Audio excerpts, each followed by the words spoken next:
belajar flowchart diagram, dalam hal ini adalah basic konsep gitu. Untuk yang awal kita lihat konsep dasarnya atau ya paling tidak disebut dasaran lah ya, dasaran dalam mempelajari flowchart diagram. Kita memakai simbol ya orang yang mengenal itu sebagai ANSI atau itu sudah ada sejak tahun 1970 ya. Itu yang apa ini versinya X3.5 itu tahun 1970. Berarti sebelumnya tentu sudah ada ya sebenarnya ya, tapi yang akhir-akhir ini banyak digunakan tuh itu. Itu yang pertama. Nah, apa yang pertama Anda lihat itu adalah pelajari dulu ya simbol dasar. Cukup banyak nanti Anda akan melihat simbol-simbol dasar dan mungkin juga kalau membuka berbagai buku itu kok beda-beda. Nah, itu. Tapi kalau Anda kembali ke ANSI ya dasarannya kan ANSI gitu ya. Nah, cari ANSI-nya itu kalau ketemu ya itulah seperti itulah. Nah, tapi secara mendasar atau diagram atau simbol yang paling utama itu akan sama, biasanya sama. Untuk simbol-simbol yang bersifat tambahan atau apa itu yang mungkin berbeda. Ya, kalau Anda lihat di buku Romney itu juga menyebutkan mengenai flowchart ya. Itu flowchart kalau edisi 14 itu ada di halaman 84 atau 84 atau di situ merupakan bagian seperti saya tulis di dalam teks itu apa itu part ya part itu bagian atau ya subbagian lah yaitu flowchart ya di dalam flowchart. Di situ juga akan menjelaskan simbol dasar. Anda bisa melihat di sana ada sedikit perbedaan di sana. Misalnya di dalam paper document file itu di situ nggak ada nanti ya. Nah ini kan nanti akan Anda temukan perbedaan. Nah itu nggak usah bingung dan nggak usah khawatir. Tentu mungkin keduanya pernah dipakai.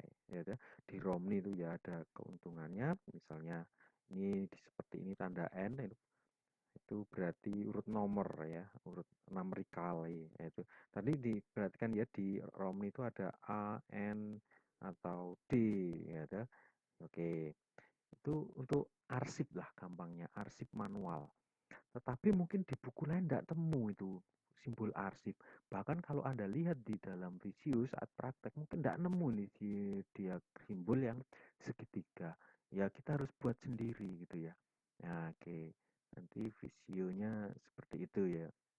Atau lebih baik nanti saya sendirikan aja ya, biar visionya itu biar kalau mau belajar yang visionya khusus visio gitu ya, saya potong-potong biar satu kelompok ya. Yang diulang ya nggak usah semua gitu ya, bagian itu misalnya. Oke, itu mengenai simbol, jadi ada simbol dasar, simbol input di Romney storage ya, processing input output. Nah, itu beda-beda ya nanti ya caranya, tapi akan dilihat mirip-mirip gitu ya. Nah, tergantung dari mana Anda mendapat rujukan gitu ya.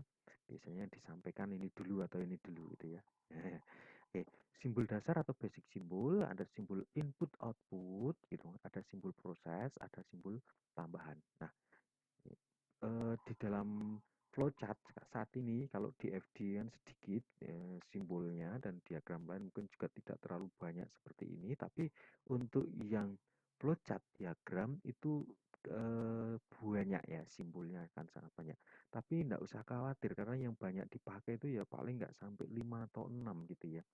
Nah, nanti eh, lihat saja di dalam contoh diagram gitu ya. Jadi Anda nanti harus melihat contoh diagram baik di Romney maupun diagram yang saya itu apa ya yang simbol yang banyak dipakai. Nah, itu ya diidentifikasi. Tugas Anda mengidentifikasi simbol yang banyak dipakai.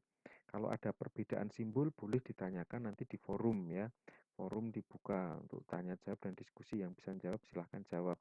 Kalau nunggu saya mungkin terjeda waktu ya menunggu karena saat kuliah pun kadang ada meeting ya, jadi belum bisa langsung baca. Begitulah kira-kira. Oke, Nanti ya, jadi tugas Anda adalah mengidentifikasi simbol apa yang sering keluar. Nah, itulah simbol yang akan sebaiknya Anda hafal tidak di luar kepala ya. Kalau di luar kepala nanti lupa ya. Hafal banget itu ya apa ya? Ya istilahnya di luar kepala lah ikutlah zaman dulu ya di luar kepala itu tapi bukan berarti lupa ya. Ya, bukan berarti disimpan di kertas gitu ya, bukan ya. Oke, tapi menjadi hafal gitu ya. Oke. Baik, simbol dasar ini misalnya ini input output itu irisan apa ya itu sumbu namanya jajaran ginjang atau apa ya. Ya, kalau Anda tahu matematika biasanya tahu. Nah, proses ini pun kalau sudah di dalam bagan itu jarang keluar ya. Yang ini, ya ini mungkin untuk jurnal nah itu ya seperti ini mungkin. Misalnya apa ya? Eh, transaksi atau data dimasukkan ke dalam jurnal. Nah, ini simbol jurnal mungkin akan digunakan seperti ini. Nah, kalau proses ada dua itu. Proses manual tuh nanti di mana ya? Nah, ini nanti di belakang nanti harus Anda catat nih centang ting ya. Operasi manual, proses manual itu tanda tangan, mengantar itu semuanya manual ya dikerjakan oleh human. Oke. Terus garis, ya garis itu ada garis. Oke lah garis biasa ini annotation itu keterangan ya. Kalau memberi keterangan, misalnya nota ini perlu ya itu di semacam diberi seperti ini. Kemudian ada garis bersilang dan seterusnya. Oke, itu simbol dasar. Oke, kita lanjut. Nah, ada input dan output. Ya, saya cari yang sering dipakai ya. Kalau yang lain diperhatikan ya. Oke, dokumen. Anda perlu belajar satu cara menggambar melalui manual tangan Anda. Jadi sediakan kertas, ballpoint atau pensil. Coba Anda tiru gambar ini ya sebaik-baiknya gitu. Oh iya, sampai bagus. Nah, itu kemampuan yang manual. Jadi Anda harus bisa menggambar dokumen bahkan alir itu secara manual sebenarnya. Tapi sekarang banyak pakai komputer sudah, gitu ya. Ya nggak mungkin kan bikin SOP, SOP itu ya, SOP itu biasanya membutuhkan diagram kan. Bikin SOP ditulis tangan ya nggak mungkin kan. Dia harus pakai komputer, entah itu dibuat pakai MS Word, entah itu pakai PPT ya, dan seterusnya. Oke, apalagi kalau di accounting itu panjang itu nanti berlembar-lembar itu harus dibuat. Nah, itu. Nah, kemudian ini arsipnya kemungkinan muncul ya, permanent file atau manual file. Itu namanya ya di sana begitu, tapi ini banyak digunakan menjadi apa itu? Arsip sementara gitu ya. Ya, sementara itu bisa diambil kembali gitu loh. Nah, ini ada yang ini alfabetik, C, kronologis, numerical dan seterusnya. Nah, itu offline storage. Nanti bandingkan aja dengan di ROM nih. Ya, sama-sama nggak salah ya, sama simbol ya. Nggak masalah itu. Kemudian spesial yang sering digunakan itu ya. Nih, poni operasi manual ya kegiatan manual udah pakai ini. Nah, ini mirip ya tadi ya. Nah, tapi di sini apa berarti merger kalau sana saya sering pakai sebagai arsip ya. Arsip sementara gitu ya. Sementara itu bisa diambil kembali ya. Nah, kira-kira arsip kertas ya, bukan arsip di komputer beda ya. Arsip di komputer yang dimasukkan folder itu beda ya. Oke. Kemudian ada simbol keputusan, silakan tuh dicentang tuh. Keputusan itu misalnya usulan diterima atau tidak. Ya, misalnya diterima terus ke bawah, tidak ke kanan. Selesai atau bagaimana. Ya, oke. Terus ada additional symbol. Nah, ini yang penting perlu dicentang ini. Terminal. Ya, kalau di ROM ini di bagian apa ya itu? Saya cek ya. Flowchart miscellaneous apa ya bacanya? Miscellaneous symbol itu apa itu lain-lain ya Michelle gitu Michelle gitu ya. Bahasanya nanti dilihat ya, ya pokoknya lain-lain di situ ada terminal ini yang harus dicentang. Terminal itu berarti bisa kalau di awal berarti mulai atau start, kemudian di akhir sistem itu start dan start dan finish, sorry, berarti di akhir itu finish ya, bukan end ya, finish ya kan, bukan at the end gitu ya, bukan ya, tapi finish gitu ya. Eh, Setiap sistem harus ada awal dan akhir. Itu pasti. Biasanya akan digambar. Kalau kurang berarti masih perlu dipelajari lagi. Di ROM ini pun ada. Oh, startnya malah biasanya start and finish. Oh, dia pakai, oh tidak pakai start nampaknya ya. Ya, secara default pakai star ya. Seperti di activity diagram perlu apa? Initial ya, diawali dari mana, berakhir di mana. Itu ada terminal. Kalau di ROM ini pakai apa itu ya? Kayak bundar tapi sebagai atau memang distarkan di departemen ya. Namanya aja di situ di gambarnya kan ditulis terminal gitu ya. Nah, eh, saya bacakan ya di ROM ini halaman berapa ini ya? Halaman 85. Start terminal itu berarti a beginning, end, or point of interrupting in a process. Also use it to identify an external party. Oh, ini ada tambahannya ya, ada pemahaman baru ya. Berarti also use it to identify an external party. Jadi mengidentifikasi adalah kalau ini berarti sistem komputer ya, ada external party atau bagian yang di luar sistem komputer berarti. Tapi kalau dulu, zaman dulu kan gambarnya apa itu ya, sistem banyak manual gitu ya. Jadi terminal hanya digunakan untuk awalan dan akhir. Oke ya, nanti Anda lihat di ROM ini perbandingannya. Kalau ini yang versi 70 gitu ya. Nah, versi 70. Wah, tapi yang banyak digunakan. Terus kalau yang lain-lain itu kan dikembangkan berarti ya. Oke. Terus yang selanjutnya adalah penghubung. Ini harus Anda jeli. Diperhatikan betul, dibaca betul, nah itu namanya belajar begitu ya. Diperhatikan betul, cari contoh, direnungkan, dan seterusnya. Kalau tidak, berarti Anda akan gagal di sini. Memahami dua hal ini. Saya yakin gitu ya. Gagal. Saya nggak mau gagal ya. Anda harus paham. Penghubung sehalaman. Jadi perpindahan misalnya dari bawah, aduh udah nggak cukup itu ke bawah, tapi dipindah ke atas. Nah, itu ada pakai penghubung yang ini karena satu halaman kertas ya, satu kertas ini dikatakan satu halaman. Ya, ini contohnya ya satu halaman. Ini berarti bundar di sini ada bundar di atas. Nanti ada contoh di sana. Kemudian simbol yang seperti ini apa ini ya namanya ya? Kotak ditambah segitiga gitu ya sebenarnya, cuma garisnya hilang gitu ya. Apa ya kalau tahu namanya ya. Kalau gubuk tapi kebalik gitu ya, rumah ya kebalik gitu ya. Penghubung lain halaman atau off page connector ya. Ini kecil tadi. Uh, Misalnya ini halaman satu, di sini halaman 2, di sini halaman 2. Nah, itu harus pakai itu penghubung. Itu diterima secara umum loh ya. Nah, kalau mau lihat contoh dicari di Romni di bagian flowchart diagram yang cross functional itu nanti akan ada mestinya kalau bener gambarnya itu ada ya dalam payroll itu sistem payroll itu ada yang pakai bundar, ada yang pakai ya gambar simbol seperti ini. Atau disebutlah udahlah kalau di sistem kita menyebut nggak usah apa tuh ya namanya pakai off page connector. Nah, penghubung antar halaman off page connector ya. Kalau ini on berarti satu halaman. Oke, ini berarti ada beberapa yang saya ulang yang perlu dipaham, dicatat, mungkin garis nggak usah dihafal lagi ya, garis itu hafal sendiri ya. Satu, input output gitu.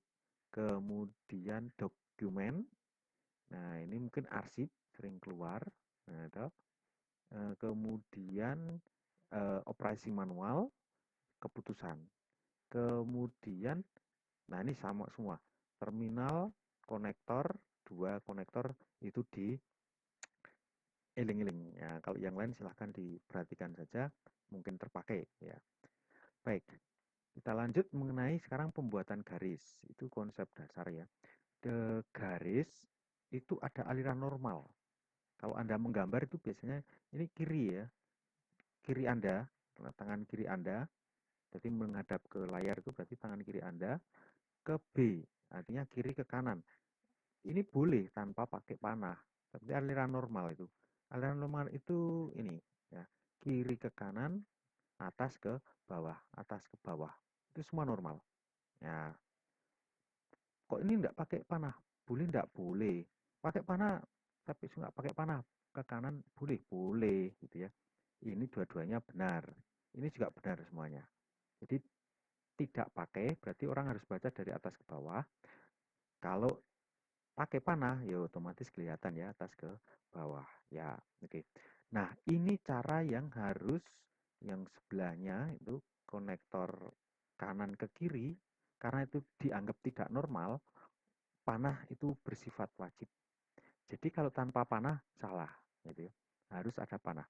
Bawah ke atas juga harus pakai panah. Yang itu harus dipahami kalau yang itu ya. Bukan dihafal nih, dipahami. Sehingga entah sampai kapanpun, sampai 10 tahun yang akan datang, bahkan Anda tetap memahami cara membuat ini dan akan terbiasa. Oke. Kemudian aliran terputus ya, ini yang konektor tadi ya. Jika satu halaman, nah ini contohnya A ke B ini kan tidak pakai panah, oke ya, nggak apa-apa gitu ya. Ini pakai panah, oke, kan diberi panah juga boleh gitu ya. Berarti mau ganti ke atas nih, tapi belum ada tuh. Mau dipanah gini boleh sebenarnya ya, tapi ini menunjukkan konektor kan ya. Nah nanti kalau ini kayak apa itu SpongeBob itu panahnya lewat ke sini minggu, ah itu repot ya, harus pakai ini aja gitu. Daripada belok-belok atau nabrak-nabrak gitu. Nah dilihat di situ bundar, nah kecil gitu ya, jangan terlalu besar, kecil itu. Nah itu yang ini berakhir di sini, bukan berakhir tapi akan berlanjut ke ya. Kalau Anda lihat ini satu, di sini juga satu. Coba saya cek di punyanya Romney ya, karena kadang ada buku itu yang gambarnya habis satu dua gitu loh. Nah, itu yang perlu diwaspadai. Kalau saya sih setuju satu ke satu atau A ke A. Itu sama ya, nggak harus satu itu A, yang penting A judul A gitu ya. Nah, coba saya lihat di Romni itu kalau di payroll ada kode B, B ke B. Nah, jadi ada pair di bagian payroll itu ada konektor B, di account payable itu ada B juga masuk. Nah, sama. Berarti konsep pikirnya sama lah dengan Romni ya. Ya, oke. Kemudian yang ini berbeda halaman. Anda akan lihat di Romni, kenapa kok dipakai ini. Jadi kalau tidak ganti halaman ya jangan pakai ini gitu loh. Oh di bukunya begitu, padahal Anda masih satu halaman gitu. Nah, seperti ini, Anda pindah halaman, di bukunya bundar, harus nulis bundar ya salah. Kalau pindah halaman pakai ya konektornya berbeda. Nah, di konektor ini harus dipahami sehingga bukan karena contoh begitu, tetapi karena Anda tahu kapan saat menempatkan bundar dan apa off page konektor itu ya. Ya, oke. Di Romni saya lihat saya beri contoh yang berpindah halaman itu kode D ya. Di bagian eh, A juga ada itu. Di payroll itu ada ya, panah ke A. Kemudian di bagian account payable itu ada di D. Nah, D-nya akan lari ke manajemen. Susan itu malah dinamai. Nah, kira-kira begitu. Jadi nanti dilihat di buku Romni atau buku yang lain.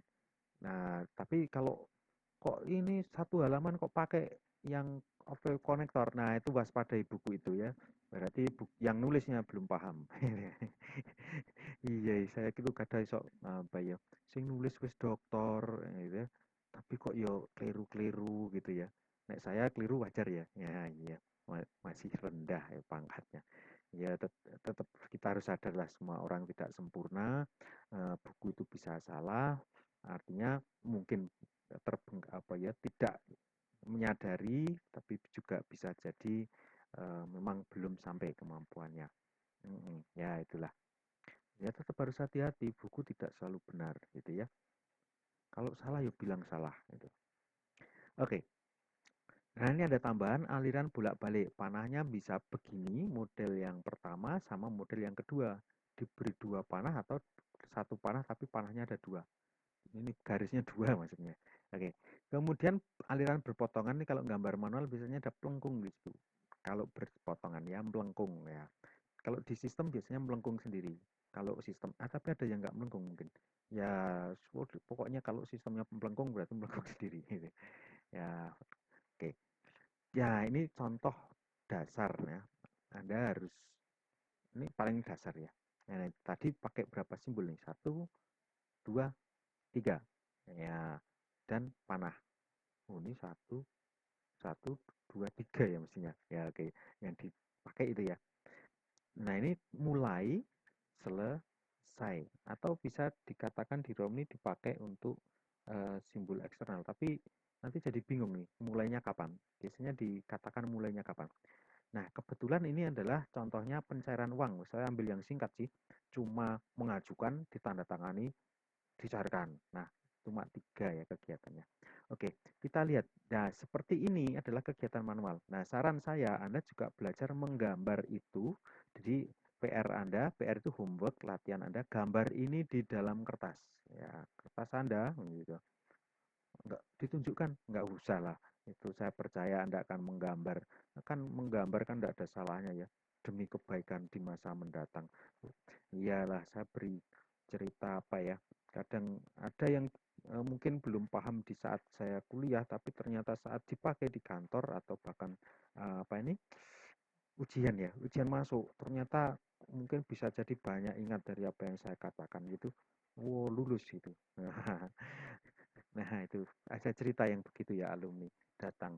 Saya merasa apa ini yang disampaikan ini ada manfaatnya saat ujian kerja ya. Iya, karena termasuk biasanya diujikan dasar ya sistem itu. Ya, oke. Jadi mulai dan akhir hati-hati. Kemudian ada kegiatan manual. Mengajukan ini maksudnya mengajukan datang kalau manual ya. Orangnya datang. Kemudian ada form, ini masih satu form, tidak bertumpuk. Kalau bertumpuk nanti contoh sebelahnya ya setelahnya. Kemudian disetujui. Oh, lagi, oh ini nggak cukup, saya pindah. Nah, ya satu. Unit mencairkan uang di kasir, selesai.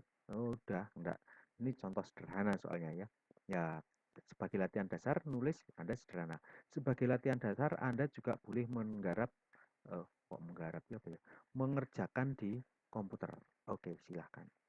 Nah, kemudian kenapa kok saya tidak berpanjang-panjang di basic flowchart? Karena biasanya yang akan dipakai adalah yang cross functional. Kenapa kok cross functional? Karena di situ ada pihak-pihak yang terlibat. Di Romni juga cross functional gitu ya. Maka di situ satu itu perlu mengetahui atau mengidentifikasi unit yang terlibat gitu ya atau terkait gitu ya di dalam sistem itu gitu ya. Kemudian ruang, nah ini nanti ada saya lihat kan di visionya ya. Ya oke. Kemudian tulis judul sistem. Wah, nama sistem ini diganti. Misalnya apa ya? Sistem pencairan uang. Ya, kayak kira. Ya, gambar. Kemudian digambar ini. Ya, itu. Nah, contohnya di sini. Anda perlu nanti mempelajari lebih jauh di buku Romi atau di buku saya itu contoh ngambil di internet sih kalau saya buat ya yang sederhana-sederhana biasanya. Untuk kuliah itu butuh yang sederhana. Kalau jelimet lama ya waktunya menceritakan. Nah, ini aja sudah lama ini berapa menit itu overdosis.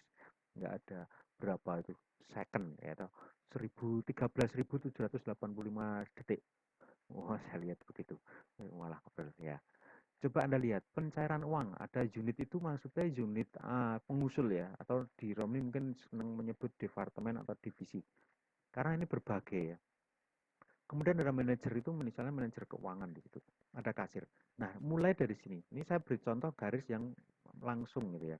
Oke, FPU tadi apa? Form pengusulan ya. Ya, oh ini ya, form pengusulan uang ya. Maka FPU ini saya buat gambar hanya sebagai contoh dua. Ada FPU 1, FPU 2. Nah, itu nanti Anda harus pelajari itu cara merubahnya hurufnya di atas itu di dalam visio apa. Bocorannya adalah format teks ya, dipelajari.